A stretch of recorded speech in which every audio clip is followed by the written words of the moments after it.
రేపు అసెంబ్లీ సమావేశాలు ప్రారంభమవుతున్న సందర్భంలో బాధ్యత గల ప్రతిపక్ష పార్టీగా తప్పకుండా అనేక అంశాలు లేవనెత్తేటువంటి బాధ్యత మా పైనున్నది. ముఖ్యంగా పాలమూరు రంగారెడ్డి ప్రాజెక్టు ఏదైతే ఉన్నదో కేసీఆర్ గారి హయాంలో దాదాపు 90% పనులు పూర్తి చేసినాం. మరి 2 సంవత్సరాలు ఈ ప్రభుత్వం రావచ్చింది, ఒక తట్టెడు మట్టి తీసింది లేదు, పని చేసింది లేదు. ఎందుకు ఈ యొక్క 2 సంవత్సరాలలో మరి పనులు 10% పనులు పూర్తి చేయడంలో ప్రభుత్వం ఎందుకు విఫలమైందో మేము నిలదీయబోతా ఉన్నాం. అదేవిధంగా 100 రోజుల్లో 6 గ్యారెంటీలు అమలు చేస్తామన్నారు. 13 డిక్లరేషన్లు ఇచ్చినారు.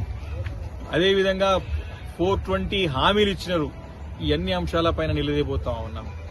మరి ముఖ్యంగా ఈరోజు గురుకుల పాఠశాలలో చదువుతున్న పిల్లలు చనిపోతా ఉన్నారు. ఆటో కార్మికులు ఆత్మహత్యలు చేసుకుంటా ఉన్నారు. రైతులు ఆత్మహత్యలు చేసుకుంటా ఉన్నారు. ఈరోజు రైతు భరోసా అని చెప్పి 10,000 ఎకరంగా ఏం సరిపోతుంది, 15,000 ఇస్తామని చెప్పేసి మాట ఇచ్చినారు. ఈరోజు ఇప్పటికే రెండు పంటలకి రైతు భరోసా ఎగ్గొట్టినారు. 10,000 కాదు కదా, ఉన్న 15,000 దేవుడు ఉన్న 10,000 కూడా ఎగ్గొట్టినటువంటి మరి పాపం ఈ ప్రభుత్వం పాపం కట్టుకున్నది. మరి అంతేకాదు బోనస్ అని చెప్పేసి పెద్ద ఎత్తున ప్రచారం చేసుకున్నారు. ఇదే రైతాంగానికి బోనస్ ఇస్తాం, ఇంకా పంటలకి మీరు ఇచ్చిన ధాన్యాలు కొన్ని చెప్పేసి బోనస్ అనేది పెద్ద బోగస్ గా మారింది ఈ 2 సంవత్సరాల నుంచి కూడా. మరి 10 మంది శాసనసభ్యులు బీఆర్ఎస్ పార్టీని గెలిచి కాంగ్రెస్ పార్టీ అయినటువంటి శాసనసభ్యుల యొక్క ఫిరాయింపుల కేసు స్పీకర్ గారి దగ్గర ఉంటే వారు బీఆర్ఎస్ పార్టీలో ఉన్నారు, కాంగ్రెస్ పార్టీలో పోలేదని చెప్పేసి కూడా తీర్పునియడం. అదే ఎమ్మెల్యేలు మేము బాహాటంగా ఓపెన్ గా మేము కాంగ్రెస్ పార్టీలో చేరడమని చెప్పి తిరుగుతా ఉన్నారు. తప్పకుండా ఈ అంశాన్ని పట్ల కూడా ప్రభుత్వాన్ని నిలదీయబోతా ఉన్నాం. మరి 42% బీసీలకు రిజర్వేషన్ అని చెప్పేసి 6 నెలల్లో రిజర్వేషన్స్ తీసుకొస్తామని చెప్పినారు. ఎన్నో పెద్ద ఎత్తున హామీలు ఇచ్చినారు. ఆ అంశాన్ని కూడా లేవనెత్తబోతా ఉన్నాం. ఈరోజు 4,000 మంది సర్పంచులు బీఆర్ఎస్ పార్టీ నుంచి గెలిస్తే ఈ కాంగ్రెస్ పార్టీ ప్రభుత్వంలో ఉన్న పెద్దలు ఏ యొక్క బీఆర్ఎస్ పార్టీ సర్పంచులు మా గడప దొక్కడు ₹1 నయా పైసా ఏమని చెప్పేసి కూడా వారిని ఇబ్బంది పెట్టేటువంటి ప్రయత్నం చేస్తా ఉన్నారు. తప్పకుండా ఇలాంటి అంశాలను చర్చకు రావాల్సిన అవసరం ఉన్నది.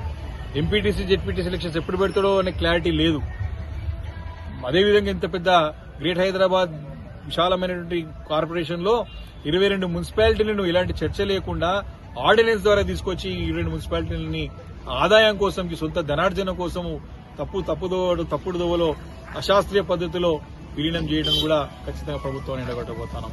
కాబట్టి ఏదో తూతూ మంత్రంగా ఒక రోజు పెట్టేసి 2 రోజులు పెట్టేసి చేతులు నిలుపుకుంటే సరిపోదు. ప్రభుత్వం తప్పకుండా అన్ని అంశాలపైన స్పష్టత చేయాల్సిన అవసరం ఉన్నది. అన్ని అంశాలకు సమానం చెప్పాల్సిన అవసరం ఉన్నది. తప్పకుండా మీ 10 సంవత్సరాల పాలనపైన ఇలాంటి సమాధానం అడిగినా, ఇలాంటి అంశాలు ఎవరెత్తినా మేము సమాధానం చెప్పడానికి సిద్ధంగా ఉన్నాం.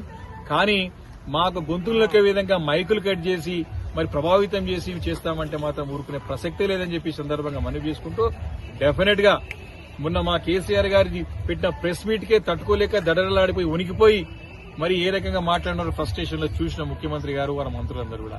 తప్పకుండా అలాంటిది ఏమీ కాదు. ఖచ్చితంగా ఈ అసెంబ్లీ సమావేశాల్లో అన్నిటి సమానం రాబట్టే వరకు కూడా పోరాటం కొనసాగిస్తామని చెప్పేసి కూడా ఈ ప్రభుత్వాన్ని మేము హెచ్చరిస్తా ఉన్నాం.